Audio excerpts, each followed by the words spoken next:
Առաջարկում եմ ծանոթանալ օրվա լրահոսի գլխավոր թեմաներին, սա էպիկենտրոնն է, բարև ձեզ։ Կաթողիկոսին հեռացնելու մասին նոր գրառումը հանրային թեժ քննարկումների առանցքում է, վարչապետն արդեն վերջնագրի տոնայնությամբ է խոսում։ Ունի արդյոք իրավունք կարգալույծ անելու վեհափառին, ինչ լծակներ կան ու ինչ է ասում օրենսդրությունը։ Օրվա իշխանությունները հայոց կաթողիկոսների նկատմամբ ցուցաբերեն նման ստորացուցիչ վերաբերմունք երբևէ մեր հայոց պատմությունը չի արձանագրել։ Զուգահեռ թափ է հավաքում Փաշինյանին անվստահություն հայտնելու նախաձեռնությունը։ Միասնական թեկնածուի շուրջ ընդդիմության դիրքորոշումը միանշանակ չէ։ Փաշինյանին հեռացնելու բոլոր լեգիտիմ ինքերը կան։ Իրանը հասանելիություն է ստացել Իսրայելի գաղտնի պահոցին։ Թեհրանը աղմկահարույց բացահայտումներ է խոստանում։ Բազմահազարանոց ցույցեր Միացյալ Նահանգներում ընդդեմ միգրացիոն քաղաքականության։ Լարված վիճակ է հատկապես Լոս Անջելեսում ու Նյու Յորքում։ Մայրաքաղաքի ջրատարն ու կոյուղին շնչահեղձ են լինում։ Քաղաքային իշխանությունը հարցի լրջությունը գիտակցում, բայց հումորով է արձագանքում։ Ստիպված նրանց բալկոնները քանդեցինք, Ոչ, դիտահորերը տեղափոխեցինք։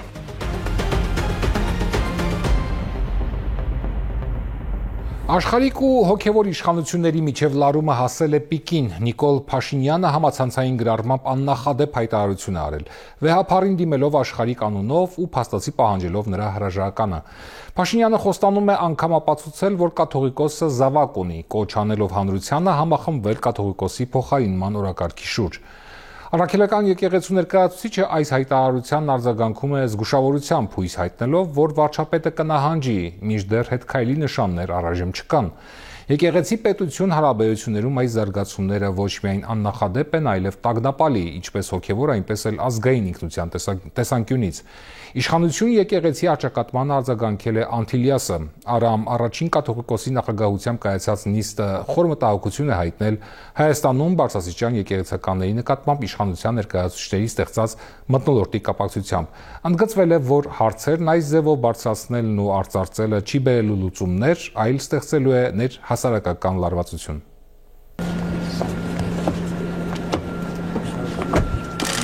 Փաշինյանն արդեն խոսում է վերջնագրի լեզվով ու ամենայն հայոց կաթողիկոսին դիմում աշխարհիկ անունով։ Պատրաստ է նույնիսկ ապացուցել, որ վեհափառը զավակ ունի։ Կտրիչ Ներսիսյանը պետք է ազատի վեհարանը։ Գրել է վարչապետը եկեղեցու հետևորդներին կոչ անելով համախմբվել վեհարանը սիրով եւ քրիստոնեաբար ազատելու եւ որևէ սրբազան հոգեվորականի կաթողիկոս ընտրելու օրակարգի շուրջ։ Որևէ մեկի ցանկությամբ կամ պարտադրմամբ չի կարող եկեղեցում տեղի ունենալ այնպիսի լուրջ բարենորոգչական հարցերի քննարկում, ինչպիսին որ այսօրվա իրականության մեջ առաջ է քաշվում եւ որպես կեղծ օրակարգ դրվում շրջանառության մեջ։ Կարծում եմ, որ որևէ հավատացյալ չի կարող տրվել այս կեղծ օրակարգերին։ Մինչև 5-րդ դար մեր գրեթե բոլոր կաթողիկոսները զավակներ են ունեցել։ 5-րդ դարի կեսերից է միայն արգելք դրվել եպիսկոպոսների ու վարդապետների ամուսնության վրա։ Դրանից հետո էլ միջին միջնադարում, զարգացած միջնադարում մենք տեսնում ենք հոգևորականներ, բարձրաստիճան հոգևորականներ, եպիսկոպոսները, որոնք ունեցել են զավակներ, ընդհանրապես կարծիքների երկու տարբերակ է եղել։ Մեկը կողմ է եղել վերացնելու կուսակրոնությունը, որովհետև դա համարվել է անբնական վիճակ, մյուս կողմը, որ եղել է հակադիր կարծիքին, կողմ են եղել պահպանմանը։ Այնինչ կատարվում է հիմա, հոգևորականները ոչ տեսել էին, ոչ կարդացել պատմության էջերում։ Իշխանությունը երբեք իրեն թույլ չի տվել բարձրաստիճան հոգևորականների անձնական կյանք ներխուժել։ Եղել են պատմական ժամանակաշրջաններ, երբ խիստ լարված են եղել եկեղեցու եւ քաղաքական իշխանությունների ներկայացուցիչների հարաբերությունները, այդ թվում նաեւ կաթողիկոսների, իշխանների ու թագավորների, բայց որ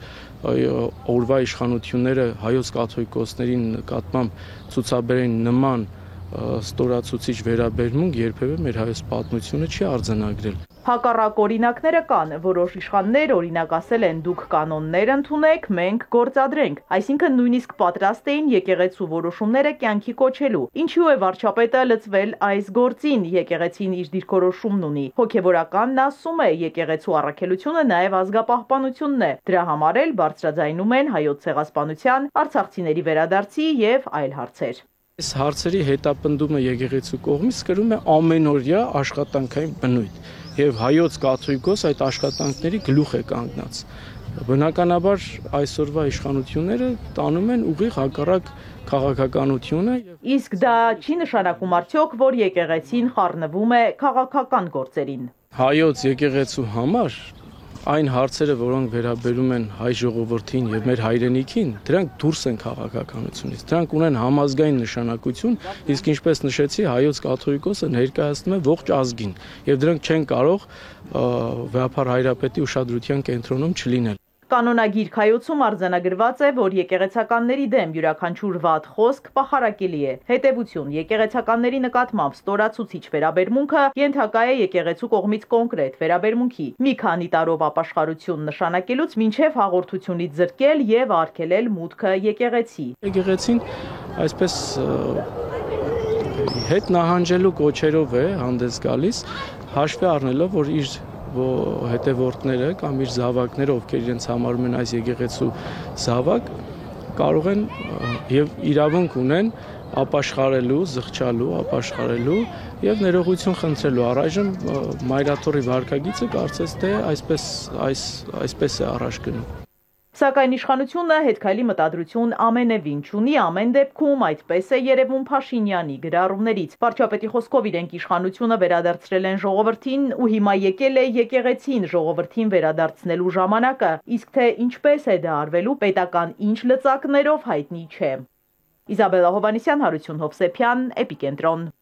Անդիմությունը չի կասկածում, որ վարչապետի հայտարարությունը հոգևոր իշխանության հանդեպ ճնշման նոր ալիք է եկեղեցու ընդդիմադիր դիրքորոշմանը հակադարձելու համար։ Քաղաքական դաշտի մի հատվածը խոսում է ներքին հնազանդեցման փորձի, մյուսները հնարավոր իշխանափոխության նոր գործիքակազմի մասին։ Ու մինչ կառավարությունը եկեղեցական կյանքի միջամտելու ճիգեր է անում, ընդդիմությունը հանրայնացնում է իր պլանները հայտարարելով միասնական նոր թեկնածուի անունը, նոր օրակարգն ու իմպիչմենթի գործընթաց սկսելու պատասխանատվության մասին։ Որն է վեհարանը սիրով ու քրիստոնեաբար ազատելու ճանապարհը, կոնկրետ ինչ նկատի ունի Փաշինյանը կամ ինչպես են պարզելու հնարավոր հաջորդ կաթողիկոսի կուսակրոնության ուխտին հավատարիմ լինել-չլինելը։ Հարցեր են, որոնց պատասխանը չունի անգամ թեման օրակարգ բերած վարչապետի թիմակից տարածքային կառավարման նախարարը։ Եղել են նորմալ հարաբերություններ այն ժամանակ, քանի դեռ եկեղեցին չի զբաղվել քաղաքականությամբ։ Դրանից հետո եկեղեցու որոշ հոգևորականներ զբաղվել են քաղաքականությամբ եւ մենք այդ որոշ հոգևորականների մասով որպես քաղաքական մրցակիցներ մեզ տվել են գնահատական։ Եվ ուրեմն կարելի է արդյոք ենթադրել, որ Գարեգին երկրորդի զավակ ունենալ-չունենալու հարցն օրակարգ եկավ եկեղեցականների ընդդիմադիր դիրքավորման պատճառով։ Ոչ, ասում է Դավիթ Խուդաթյանը, հրապարակել են հիմա, որովհետև ենթադրում են նոր են այդ մասին իմացել։ Վեհապարի անձնական կյանքն ընդդիմադիր падգամավորներին հետաքրքիր չէ։ Վստահ են եկեղեցու դեմ արշավ է, որը սկսվել է կոնկրետ պահից։ Հռոմեական Սուրբ եկեղեցին Շվեյցարիայի բողոքական եկեղեցու հետ համատեղ խորհրդաժողով էր կազմակերպել, որտեղ արծարծվել էր արցախցիների վերադարձի իրավունքի հարցը եւ Արցախում հայկական, քրիստոնեական, պատմամշակութային եւ կրոնական ժառանգության պահպանման հարցերը։ Իսկ դրանից ավելի շուտ հունվարի 7-ին Ալիևը ասել էր կամ Հայաստանի իշխանությունները հայկական ֆաշիզմի դեմ պետք է պայքարեն, հայկական ռևանշիզմի դեմ կամ ես Հայաստանի դեմ կպայքարեմ։ Խաչատրյանը չի բացառում, որ ակցիաներ, հավաքներ սկսվեն կաթողիկոսի դեմ Փաշինյանի ուղիղ կոչով։ Հիշեցնեմ, որ դեռ 18 թվականին Նոր Հայաստան, Նոր Հայրապետ շարժումը փորձարե ներխուժել Վեհարան, Վեհապարի մեքենայի իշխարություններ փորձել կանգնացնել։ Այս իշխանությունները անցյալ տարի արդեն իշխանությունները ուղղակիորեն փորձեցին արգելել Վեհապարի մուտքը Սարդարապատի ու Շահամալիր, այնպես որ որևէ ստորություն չեն բացառում։ Իշխանականները տևական ժամանակ պնդում են, որ եկեղեցուն պետք է հարկային դաշտ բերել, թափանցիկություն ապահովել։ Կան այդպիսի քննարկումներ, նախաձեռնություններ։ Պետնախագահն ասում է, իրեն համենայն դեպս այդպիսիք հայտնի չեն։ Այն մասով, որ առևտրային գործունեություն է իրականացնում, այդ մասով պարզ է, որ պետք է վճարի։ Այն մասը, որը իր հիմնական եկեղեցական գործունեությանն է վերաբերվում, այդ մասով հարկեր որպես Այսինքն վճարում է։ Եկեղեցուն եթե ոչ ոչնչացնել, գոնե հնազանդեցնել է ուզում իշխանությունը։ Համոզված է քաղաքպայմանագրից հեռացած падգամավոր Հովիկ Աղազարյանը, որևէ մեկն ասում է չպետք է իր քիթը խոթի եկեղեցու գործերի մեջ։ Մյուս կողմից ինքը կուսակրոնության ուխտի մասին սեփական մեկնաբանությունն ունի։ Կուսակրոնությունը ես նվաստես, որ չեմ եղել, չեմ հանդիսանում ինչ մակարդակի հավատացյալ, ես հասկացել եմ հետևյալ ձևով, որ չամուսնանան այդ մարդիկ, չամուսնանան, որպեսզի ազատ լինեն իրենց բաների մեջ, այսինքն կուսակրոնության հենց խախտված է, եթե այդպես նայենք։ Եթե ճիշտ եմ հասկանում կույս բառի իմաստը։ Քաղաքպայմանագրի այսպես ասած ուխտը խախտած падգամավորը հայտարարում է, որ ինքն ու մյուս գործընկերը Հակոբ Ասլանյանը չեն սատարում պատիվ ունեմի վարչապետի թեկնածու Դավիթ Համբարձումյանին։ Իրենք Էդմոն Մարուքյանին են տեսնում այդ դերում։ Իսկ Հայաստան խմբակցությունը հստակեցրել է իր դիրքորոշումը՝ կապահովեն պակասող 28 ստորագրությունը ողջամիտ ժամկետում իմպիչմենտի գործընթացը սկսելու համար։ ՔՊ-ից անհրաժեշտ քանակի կողմ ձայներ կստանա թեկնածուն արդեն խորհրդարանում բուն քննարկման ընթացքում։ Հարցի մյուս կողմն է։ 6 հոգի պատիվ ունեմը, 28 հոգի Հայաստան դաշինքը 34 են, 20 падգամավոր պակասումը։ Այսինքն 16-ից 20 ԿՊԱ-ական պետք է թեկնածուի օգտին քվեարկի։ Ես այսօր հունիսի 9-ին դա ռեալ չեմ համարում։ Արթուր Խաչատրյանը համոզված է իշխանափոխություն հնարավոր չէ առանց փողոցային պայքարի։ Իշխող ուժը մինչդեռ կասկած չունի, իրենք գնալու են գալիք ընտրություններին ու ստանան ընտրողների գերակշիռ մասի քվեն։ Մտահոգություն չունեն նաև իմպիչմենտի հարցում։ Հերմինե Ղարիբյան, Սիմիկ Մայիլյան, Էպիկենտրոն։ Իմպիչմենտ լինելու է, վստահ է Էդգար Ղազարյանը, ըստ նրա Նիկոլ Փաշինյանը հեռացվելու է սահմանադրական ճանապարհով խաղաղ անարյուն։ Արթուն ենք շարժման համահիմնադիրը լրագրողների հարցերին պատասխանել ազգային ժողովի ընդունարանում։ Ղազարյանը խորհրդարան էր գնացել հանդիպելու Ռուբեն Ռուբինյանի հետ, բայց ապարդյուն Ղազարյանը չի բացառում իմպիչմենտին կարող է միանալ նաև փոխոսնակը։ Ռուբինյանը падգամավոր է դարձել ոչ թե աստվածային կամքով, այլ Հայաստանի քաղաքացիների քվեարկության արդյունքում։ Հայաստանի քաղաքացիները քվեարկել են քաղաքացիական պայմանագիր կուսակցության օգտին ու ինքը դարձել է падգամավոր։ Հիմա կառավարությունը ունի ծրագիր, որը հիմնված է քաղաքացիական պայմանագիր կուսակցության նախընտրական ծրագրի վրա, եւ Ռուբինյանը որպես падգամավոր պարտավոր է վերահսկի կառավարությանը, որպեսզի այդ ծրագիրը կատարվի։ Հիմա եթե Ռուբինյանը իր պաշտոնական պարտականությունները չի կատարում, չի նշանակում, որ մենք բոլորս պետք է դրա նկատմամբ համերաշխ կդնենք եւ Գլխավոր դատախազը Հայաստան խմբակցության падգամավորներ Սեյրան Օհանյանի եւ Արծվիկ Մինասյանի նկատմամբ քրեական հետապնդում հարուցելուն համաձայնություն տալու միջնորդագրեր է ներկայացրել ազգային ժողովի նախագահին։ Տեղեկությունը Էպիկենտրոնի հետ զրույցում հաստատել են խորհրդարանից եւ դատախազությունից։ Մինասյանն ու Օհանյանը մեղադրվում են տարիներ առաջ Սևան ազգային պարկի տարածքում տեղի ունեցած ապօրինությունների համար։ Նշվում է, որ Օհանյանը օրինականացրել է հանցավոր ճանապարհով ձեռք բերված առանձնապես խոշոր չափի գույքը, իսկ Մինասյանը օգտագործելով այդ ժամանակ իր զբաղեցրած պաշտոնը կեղծ փաստաթղթերի հիման վրա ապահովել է բնության հատուկ պահպանվող տարածքի նկատմամբ կառուցապատման իրավունքի տրամադրումը Օհանյանի հետ փոխկապակցված անձին։ Էպիկենտրոնը փորձել է պարզաբանում ստանալ Սեյրան Օհանյանից։ Ինչ որ գործընթացների հետ իհարկե կարող է կապ լինի քաղաքական, բայց դե տեղեկություն չունեմ ինչի մասին է խոսքը։ Կիմանամ, կծանոթանամ, հետո տեսակետս կարտահայտ։ Ճանապարհների ապաշրջափակման դեպքում Հայաստանով անցնող ադրբեջանական բեռների նկատմամբ ՊԵԿ-ը իրականացնելու է մաքսային վերահսկողություն։ Կոմիտեի ղեկավարը վստահեցրել է, որ հարկային մարմինը տեղյակ է մեր երկրի տարածքով անցնող ցանկացած ապրանքի մասին։ ՊԵԿ-ում կան համապատասխան սարքավորումներ, գործիքներ, նաև մարգարայի անցակետը, որ կարող են գործի դրվել ապաշրջափակման ժամանակ։ Էդուարդ Հակոբյանը պատասխանել է նաև հարցին, թե մաքսային ինչ ընթացակարգով են հարաբերվելու Հայաստանն ու Ադրբեջանը։ Չի լինում այնպես, որ օրինակ մենք չգիտենք ինչ են ասում սահմանին եւ ավտոմատ բաց ենք թողնում։ Մեր իրավասությունների շրջանակներում մաքսիմալ վերահսկողությունը անելու ենք այնպես, ինչպես անում ենք հիմա ցանկացած սահմանի դեպքում։ Հիմա այդ ռեժիմը մենք ում հետ ունենք, այդ ասած որ հայտարարագրերը մեր բոլոր բաց սահմանների հետ, Իրան, Վրաստան։ Բայց այդ դեպքում ինչն է, որ մենք ինչ ենք առաջարկում Ադրբեջանին, որ օրինակ մյուս Դրա մասին ասացի, իմ տիրույթում չէ, դա արդեն ավելի շատ թե ինչ սցենար կքննարկվի եւ կհայտարարվի դրա մասին։ Միջազգային լրահոս Թեհրան առաջիկայում աղմկահարույց բացահայտումներ է խոստանում, նշելով, որ ձեռք է բերել Իսրայելի միջուկային ծրագրերի եւ ռազմավարական կապերի 7 կողպեքի տակ գտնվող արխիվը։ Հազարավոր փաստաթղթեր, լուսանկարներ ու տեսագրություններ Իսրայելի պաշտպանական հնարավորություններից մինչև Միացյալ Նահանգների եւ Եվրոպայի հետ խորը հարաբերությունները այժմ Իրանի ձեռքում են։ Թեհրանում սա ներկայացնում են որպես սիոնիստական ռեժիմի անվտանգության ուղղությամբ հզոր հարված, որը կարող է վերաձևել տարածաշրջանային հավասարակշռությունը։ Իսրայելը դեռ լուռ է։ Իրանի հետախուզության մաստեր կլասը ցնցել է ամբողջ աշխարհը։ Իսլամական Հանրապետության պատմության մեջ հետախուզության ամենախոշոր օպերացիաներից մեկի ժամանակ հատուկ ծառայություններին հաջողվել է կորզել Իսրայելի միջուկային ծրագրերի եւ օբյեկտների հազարավոր փաստաթղթերի, լուսանկարների ու տեսագրությունների հույժ գաղտնի արխիվը։ Հաստափոր տրցակը գաղտնի տեղեկություններ է պարունակում Իսրայելի պաշտպանական կարողությունների եւ Միացյալ Նահանգների ու Եվրոպայի հետ հրեական պետության հարաբերությունների մասին։ Ստացվել եւ Իրանին են փոխանցվել միջուկային ոլորտին, նաեւ Միացյալ Նահանգների, Եվրոպայի երկրների եւ այլ պետությունների հետ կապված փաստաթղթեր։ Դրանց թվում են նաեւ այնպիսիք, որոնք կամրապնդեն պետության հարձակողական հնարավորությունները։ Շաբաթներ ու անվտանգության լուրջ միջոցառումներ են պահանջվել արխիվային փաստաթղթերի անվտանգ տեղափոխումը երկիր ապահովելու համար։ Սա Իրանի աննախադեպ հարվածն է հրեական պետության միջուկային ծրագրի սրտին։ Հայտնաբերված փաստաթղթերի ծավալն այնքան մեծ է, որ արխիվային ամբողջ նյութի նախնական ուսումնասիրության համար երկար ժամանակ կպահանջվի։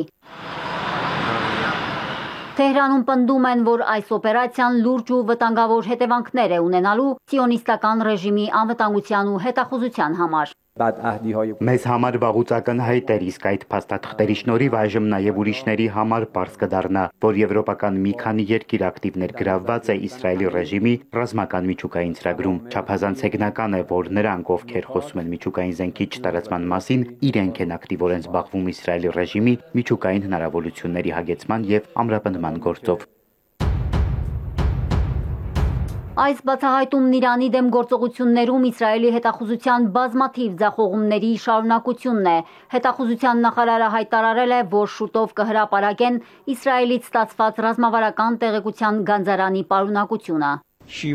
Նախատեսվել էր լայնածավալ, համապարփակ եւ բարդ գործողություն, որը սկսվեց ներթափանցմամբ, ռեսուրսների ներգրավմամբ եւ հասանելիության մեծացմամբ։ Եվ այսօր Աստծո կամոք մենք հասանք այս հաջողությանը։ Իրանը զգուշացնում եւ նաեւ սպառնում է Իսրայելին այն փաստաթղթերը, որոնց հետևում էին 2010 թվականից եւ որոնք արդեն իրենց ձեռքում են, կփոխեն Թեհրանի նպատակները Իսրայելի հավանական գրոհների դեպքում։ Եթե բեկումնային այս իրադարձությունից առաջ Թել Ավիվն անդադար սպառնալիքների տարափ էր տեղում իր ոխերիմ թշնամու գլխին, այժմ քար լռություն է։ Հրեական Հaaretz պարբերականը գրում է, որ թեև Նեթանյահուն չափից շատ է խոսում, Իսրայելն ի զորու չէ հարված հասցնել Իրանին։ Իսրայելում էլ հիանալի գիտեն, որ Իրանի հասցեին Նեթանյահուի հռետորաբանությունը պարզապես քաղաքական մարտավարություն է, իսկ նման օպերացիաներ անցկացնելու համար անհրաժեշտ հնարավորություններ հրեական բանակը չունի առանց Վաշինգտոնի աջակցության։ Գաղտնի արխիվի բացահայտման հետևանքները կարող են դաժան լինել ոչ միայն Իսրայելի համար։ Իրանի ձեռքի տակ հայտնված տվյալները վկայում են, որ Իսլամական Հանրապետության ամենամոտ հարևաններից մեկը դավադրության մեջ է մտել սիոնիստական ռեժիմի հետ, թե իր գործողություններում, թե կարևոր տեղեկությունը թաքցնելու հարցում։ Իսլամական հեղափոխության պահապանների կորպուսը կոշտ նախազգուշացում է արել. բարեկամության դիմակներն այլևս չեն փրկի ձեզ, այս դավաճանությունը ձեզ վրա թանկ կնստի։ Մարիկ Օստանյան, Էպիկենտրոն։ Ուկրաինայում հատուկ գործողությունը կշարունակվի, բայց դրան զուգահեռ Ռուսաստանը պատրաստ է դիվանագիտական քայլերի։ Ապագա 2050 ֆորումում Ռուսաստանի արտգործնախարար Սերգեյ Լավրովը ասել է, որ Ռուսաստանը կանի ամեն ինչ Ուկրաինայից ահաբեկչական սպառնալիքի ռիսկը չեզոքացնելու համար։ Ռուս դիվանագետի խոսքով բրիտանացիները Կիևին 100% օգնում են ահաբեկչական հարձակումներ իրականացնելու հարցում։ Լավրովի պնդմամբ ռազմավարական կայունության շուրջ բանակցությունները Միացյալ Նահանգների հետ Ռուսաստանը կվերսկսի, երբ քննարկումը հավասար լինի։ Թրամփի ներգաղթի քաղաքականությունը բորբոքել է Ամերիկայի խոշոր քաղաքները։ Լոս Անջելեսում եւ Նյու Յորքում հազարավոր մարդիկ դուրս են եկել փողոց, բողոքելով զանգվածային ձերբակալությունների ու բռնի արտաքսումների դեմ։ Բախումներ են սկսվել ցուցարարների ու ուժայինների միջև, կիրառվել է ուժ։ Թրամփի հրամանով զորքը բերվել է Լոս Անջելես։ Կալիֆոռնիան դիմադրում է Սպիտակ տանը մեղադրելով ավտորիտարիզմի մեջ։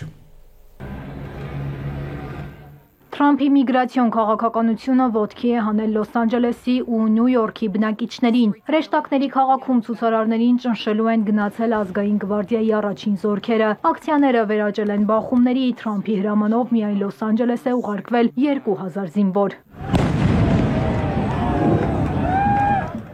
Ցույցերի ժամանակ վրաերթի հետևանքով տուժել է 2 ոստիկան, նախագահն արձագանքել է խռովություններին, հայտարարելով, որ կարգը կվերականգնվի, ապօրինի միգրանտները կարտաքսվեն եւ Լոս Անջելեսը կազատագրվի։ Ցուցարարները փակել են քաղաքի խոշոր ավտոմայրուղիներից մեկը, հրկիզել մեքենաներ, իրավապահ մարմինները կիրառել են արցունքաբեր գազ, ռետինե փամփուշտներ եւ լուսաձայնային նռնակներ։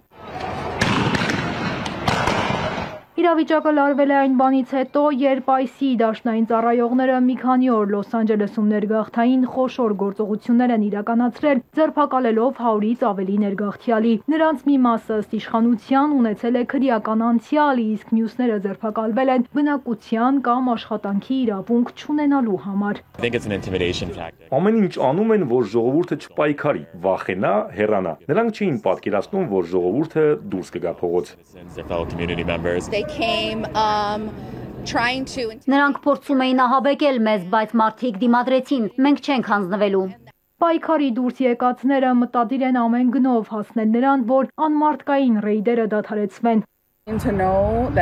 Հաճելի է տեսնել, թե ինչպես են բոլորը դուրս եկել փողոց ու պայքարում հանուն նպատակի։ Մենք պարտավոր ենք շարունակել պայքարը։ Թրամփի վարչակազմը, սահմանապահ ծառայությունները, ICE-ը գիտեն, որ չեն կարող կանգնեցնել մեզ, չեն կարող երկիրը քաոսի վերածել ու պատասխանատվություն չկրել։ Եթե համարժեք դիմադրություն լինի, մենք կարող ենք պայքարել նրանց ապօրինի գործողությունների դեմ։ Այս գործողությունները համընկնում են Թրամփի վարչակազմի ներգաղթի վերահսկողության խստացման նոր փուլի հետ։ Միգրացիոն ռեպրեսիաները մտահոգիչ են նաև հայ համայնքի համար, հատկապես Գլենդելում, Հոլիվուդում, Բրբենքում եւ Կալիֆոռնիայի մյուս հայաշատ քաղաքներում։ Որոշ դեմոկրատներ մեղադրում են իշխանությանը ավտորիտարիզմի համար։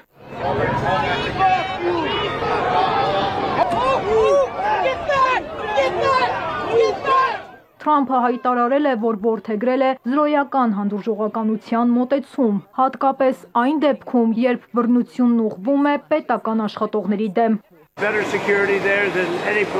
Մենք զորքեր ենք տեղակայելու ամենուր։ Թույլ չենք տալու, որ երկիրը մասնատվի, ինչպես եղավ Բայդենի օրոք։ Կալիֆոռնիայի նահանգապետը խիստ քննադատել է Թրամփի որոշումը, այն անվանելով սադրիչ ու վտանգավոր։ Նաև հրապարակել է տեսանյութ, որտեղ նախագահը սպառնում է քրեական հետապնդում սկսել նահանգային պաշտոնյաների նկատմամբ, եթե նրանք խանգարեն ներգաղթային օրենքների իրականացմանը։ Թրամփն իր հերթին մեղադրել է նահանգային եւ քաղաքային ղեկավարներին անգործության համար, հայտարարելով, որ եթե տեղական իշխանությունները չեն կարողանում վերահսկել իրավիճակը, դա կանի դաշնային կառավարությունը։ Լենա Կարապետյան, Էպիկենտրոն։ Իսրայելը ձերբակալել է բարեգործական նավը, որը փորձել էր խախտել Գազայի հատվածի ծովային շրջափակումը։ 12 հոգանոց անձնակազմի մեջ է նաև ակտիվիստ Գրետա Թունբերգը։ Զբոսանավը եղել է բրիտանական դրոշով եւ նպատակ ուներ Գազային խորհրդանշական օգնություն հասցնել միջազգային ուշադրություն հրավիրելով այնտեղ տիրող մարդասիրական ճգնաժամի վրա։ Իսրայելի ԱԳՆ-ն հաստատել է, որ նավը գտնվում է իրենց վերահսկողության տակ։ Նախարարությունը հավելել է, որ բոլոր ուղևորները անվնաս ու ապահով են։ Վերադառնանք մեր խնդիրներին, Երևանում կոյուղին, այսպես ասած, արդեն այնքան հարմարավետ է, որ մուտք ունի անգամ բնակարանների պատշգամբներից։ Դիտահորը գտնելու համար տուն քանդել պետք չէ, քաղաքապետարանը պարզապես տեղափոխում է այն առանց ավելորդ թղթաբանության։ Մինչ քաղաքապետարանը փորձում է հումորով սփոփել բնակիչներին, մայրաքաղաքի ջրատարն ու կոյուղին շնչահեղձ են լինում բառի ուղիղ իմաստով։ Ստիպված նրանց բալկոնները քանդեցինք, ոչ։ Քաղաքապետի ծիծաղն ու հումորը կտրում են Արեյանի ներկայացրած տվյալները։ Մայրաքաղաքում կոյուղու վիճակը խիստ վատթար է։ Դեպքեր կան, որ դիտահորերը հայտնվել են ինքնակամ շինության մեջ։ Օրինակ, պատշգամբում այն հասանելի դարձնելու համար քաղաքապետարանը շինությունը չի քանդել, փոխել է դիտահորի տեղը։ Չլսված քանակի վթարներ, ջրատարի եւ կոյուղու համակարգը շարքից դուրս է եկել։ Քաղաքապետի խորհրդականը սոս է հնչեցնում։ 560 վթար շաբաթվա մեջ։ Այսօրվա տեղեկանքն է 400-ը կոյուղի։ Այսպիսի ցուցանիշ չունի ոչ մի մատակարար։ Վթարները վերացնելուց առաջ նախ պետք է գույքագրում անել հաղորդակցային մաշված ցանցի հարցը բորբոքում է Ավինյանի նյարդերը։ Քաղաքապետարանը լուծում է ոչ իր խնդիրը։ Հիմա եկեք հասկանանք լավ ով են այդ մարդիկ, ով է այդ պատասխանատու օղակը, ասենք պատասխանատու օղակ, սա քո գործն է, գնա արա։ Վերջը ասելու ենք մենք չենք Ժորժ ջան, այս մարդն է, այս չինովնիկն է։ Նստած է իրան տենց էշի տեղա դրել, ասում է քանի քաղաքապետանին մեղադրում են դա էլի։ Մարաղը մտած հենց ինքը չի երևում։ Հետո լավ։ Նախորդ ամսվա համեմատ մայրաքաղաքի օդում փոշու քանակը համեմատաբար նվազել է, ինչով է պայմանավորված։ Կա նվազման միտում, որը բնականաբար նաև եղանակային պայմաններով է պայմանավորվում։ Որ Երևանում շնչելու օդ մնա, պետք է գիտակցեն նաև վարորդներն ու ինքնակամ չհանեն մեքենայի կատալիզատորը։ Նորմալ է, որ ավտոմեքենան պետք է թունավորի մեզ բոլորիս։ Ենթադրում եմ նորմալ չի։ Ենթադրում եմ դա նենց չի, որ տենց մեր ազգային արժեքն է, չէ՞, այդ ավտոմեքենան, որ պետք է թույնի բոլորիս։ Ես կարծում եմ մենք ամենայն դեպս մենք ոչ միայն պետքա բարձրաձայնենք այստեղ այդ խնդրի մասին, այլ նաև պետքա սկսենք լուծել այդ խնդիրը մեր մասով։ Ավանում ավտոբուսների պարբերականության խնդիր կա։ Քաղաքի կառավարիչները խոստանում են հետևել, որ տրանսպորտը կանգ առհասնի ֆիքսված ժամանակահատվածում։ Սևակ Վարդումյան, Էպիկենտրոն։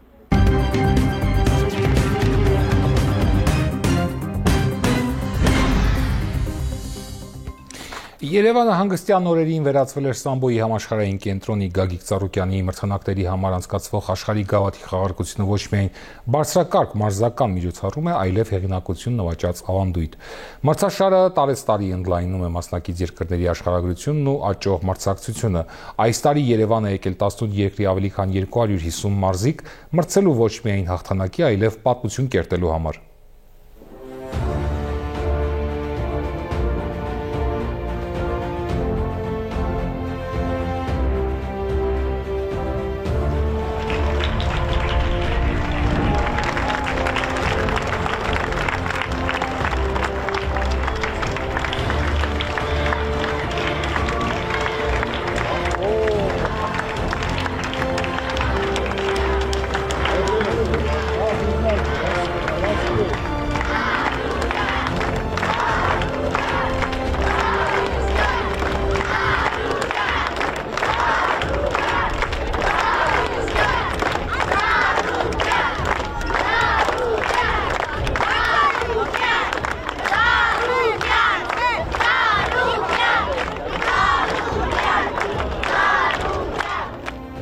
Մարզական տոն Երևանում, որը դառնում է ավանդական ու ամեն տարի պատմություն է մտնում հիշարժան գոտեմարտերով եւ մասնակից երկրների ընդլայնվող աշխարհագրությամբ։ ՀԱՕԿ նախագահ Գագիկ Ծառուկյանի մրցանակների համար անցկացվող Սամբոյի աշխարհի գավաթի խաղարկության բացման հանդիսավոր արարողությունն է։ Հայաստանում է Սամբոյի միջազգային ֆեդերացիայի նախագահը, աշխարհահռչակ հայ մարզիկներ, ֆեդերացիաների նախագահներ, պատվավոր հյուրեր միջազգային տարբեր կառույցներից։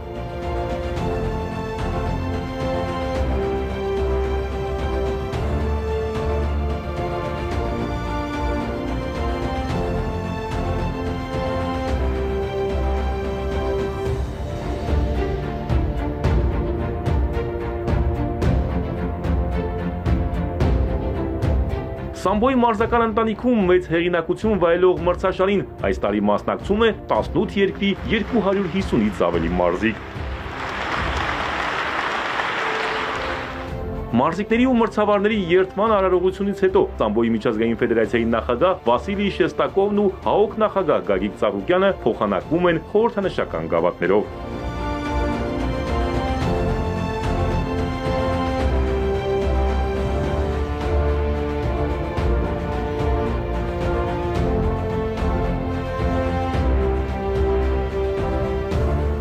От имени Международной Федерации самбо Рад приветствовать вас. Սամբոյի միջազգային ֆեդերացիայի անունից ուրախ եմ ողջունել բոլորիդ Երևանում անցկացվող այս բարձր մակարդակի մրցաշարում։ Դուք համախմբել եք աշխարհի 18 երկրի ուժեղագույն մարզիկների։ Սա ոչ միայն կամքի ուժի ցուցադրություն ու հաղթանակի ձգտում է, այլև մարզաձևի զարգացման կարևոր քայլ։ Ուզում եմ երախտագիտություն հայտնել իմ ընկերոջը Գագիկ Ծառուկյանին, Սամբոյի հանրահռչակման գործում նշանակալի ավանդի եւ իր սահմանած աննախադեպ մրցանակային ֆոնդի համար։ Մրցաշարի անցկացմանն աջակցելու համար շնորհակալ եմ նաև Հայաստանի կառավարությանն ու Սամբոյի ֆեդերացիային։ Ձեր համատեղ աշխատանքի եւ ջանքերի շնորհիվ է, որ նման մրցաշարերը դառնում են ավելի մասշտաբային։ Մաղթում եմ մասնակիցներին ազնիվ հաղթանակ եւ անմոռանալի տպավորություններ։ Թող հաղթի ուժեղագույնը։ Пусть победит сильнейший, а самбо продолжает объединять страны и континенты. Спасибо. Հարգելի սիրելի հայրենակիցներ, դերկաներ, հյուրեր, մարզաշխարհի ներկայացներ։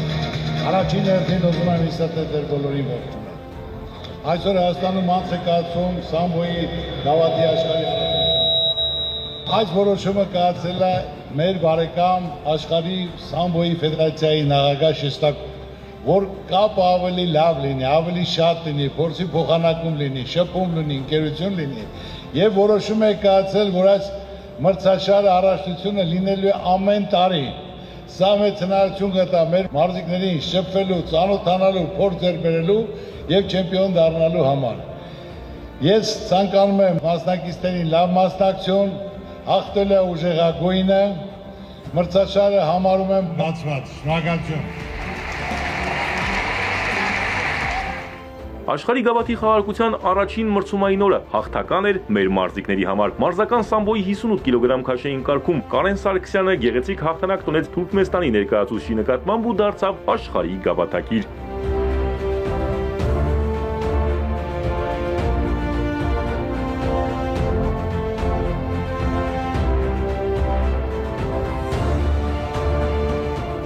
Պատվո-հարթակի ամենավերին աստիճանին կանգնեց նաև 88 կիլոգրամ քաշային Գոր Հարությունյանը, որը եզրափակիչում պարտության մատնեց միջազգային ֆեդերացիայի դրոշի ներքո հանդես եկող ռուսաստանցի Դենիս Շուկանովին։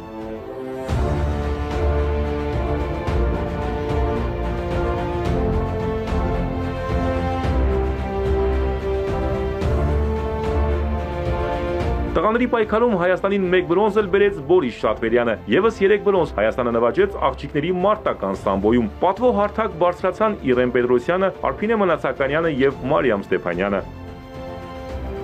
Մարզական տոնը ստացված է, տպավորիչ մրցելույթներ եւ խոշոր մրցանակային ֆոնդ։ Հարյուրավոր մարզիկներ իրենց երկիր կտանեն աննկարագրելի էմոցիաներ մարզական հարուստ ավանդույթներ ունեցող Հայաստանից։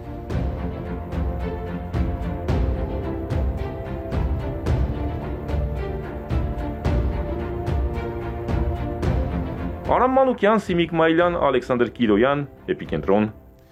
Շարունակենք թեման Սամբոյի Հայաստանի հավաքականը Գագիկ Ծառուկյանի մրցանակների համար անցկացվող Սամբոյի աշխարհի գավաթի խաղարկությունում թիմային պայքարում երրորդն է։ Մրցումային երկրորդ օրը մեդալներ նվաճեցին նաև մարտական Սամբոյում հանդես եկող մեր մարզիկները։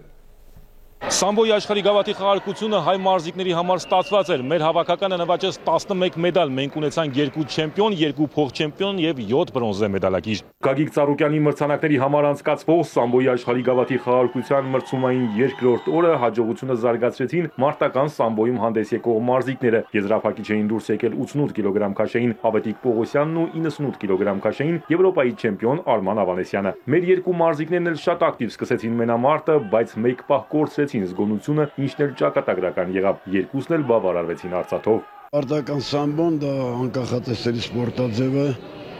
Նկատեցիք մեր Եվրոպայի չեմպիոնը պատահական սխալվեց եւ խեղդվեց։ Ուշանում էր պահեր ման գալիս որ ինքը անի, բայց ինքը ընկավ այդ թակարդի մեջ։ Մրցումային երկրորդ օրը մենք ունեցանք նաև 3 բրոնզե մեդալակիր։ Պատվո հարթակ բարձրացան Մայիս Ներսիսյանը, Մեհեր Մերջանյանը եւ Նորիկ Խուշուդյանը։ Պետք է սխալների ուղումը կատարեմ ու շարժվեմ առաջ, այս էլ շատ լավ հիանալի մրցում էր, որպեսզի ես ինձ մի հատ կարողանայի հավաքեի, իմ սխալների վրա աշխատեի, որպեսզի նախապատրաստվեի աշխարհի մրցումներին։ Սամբոյի Հայաստանի Ֆեդերացիան աշխարհի գավաթի խաղարկությունում մեր մարզիկների մրցելույթից գոհ է, իսկ միջազգային ֆեդերացիան բարձր գնահատական է տվել մրցաշարի կազմակերպմանը։ Աշխարհի գավաթի այս մակարդակի անցկացումը դա եզակի դեպքերից մեկն է, որտեղ որ խաղարկվում է $200,000 մրցանակային ֆոնդ, եւ սա որակային մի նաեւ նիշ է աշխարհի գավաթի անցկացման կուլտուրայի մեջ, որ բոլոր պետությունները, ովքեր որ գալիս են այստեղ, նայում եւ տեսնում են եւ ամեն անգամ ինչ որ մի բան նոր սովորում եւ տանում են իրենց երկրները այն երազանքով, որ նման միջոցառում միգուցե անցնի նաեւ իրենց երկրում։ Աշխարհի գավաթի խաղարկության արդյունքների հիման վրա կձևավորվի Հայաստանի հավաքականը, որն էլ կնախապատրաստվի աշխարհի առաջնությանը։ Մրցաշրջանը Սամբոյի համար արդեն իսկ հաղթական է, մնում է զարգացնել հաջողությունը։ Արամ Մանուկյան, Ալեքսանդր Կիրոյան, Էպիկենտրոն։ Հիմա Վիոլիա ջրի հայտարարությունը։ Վիոլիա ջուր փակbaşնետիրական ընկերությունը տեղեկացնում է իր բաժանորդներին, որ մայիս ամսվա ընթացքում մատուցված ծառայությունների քանակի եւ արժեքի մասին տեղեկատվությունը հունիսի 10-ին կտեղադրվի ընկերության հետ պայմանագիր կնքած Հայաստանի Հանրապետությունում գործող բանկերում, վճարահաշվարկային կազմակերպություններում, փոստային բաժանմունքների սպասարկման կետերում։ Մատուցված ծառայության արժեքի վճարման վերջնաժամկետն է հունիսի 17-ը։ Հունիսի 17-ից հետո 3 աշխատանքային օրվա ընթացքում վճարում չկատարած կամ մասնակի վճարում կատարած բաժանորդների նկատմամբ հունիսի 20-ից կմեկնարկի պարտքերի գանձման իրավական գործընթաց։ Տեխնիկական հնարավորությունների դեպքում կիրականացվեն նաև ջրամատակարարման դադարեցման աշխատանքներ։ Հարգանքով Վիոլիա ջուր փակ բաժնետիրական ընկերություն։ Լրահոսին հետևելու համար միացեք մեր սոցհարթակներին, Էպիկենտրոնի բոլոր թողարկումները, նաև մեր ռեպորտաժները YouTube-ի ալիքում են։ Հայաստանի ու աշխարհի քաղաքական, սոցիալական, տնտեսական, մշակութային ու մարզական ամենակարևոր իրադարձությունները, մեր խնդիրներն ու մարդկային պատմությունները փնտրեք նաև Էպիկենտրոնի Facebook-ի էջում ու Telegram-ում։ Այսքանը սա լուրերի թողարկումներ, ցտեսություն։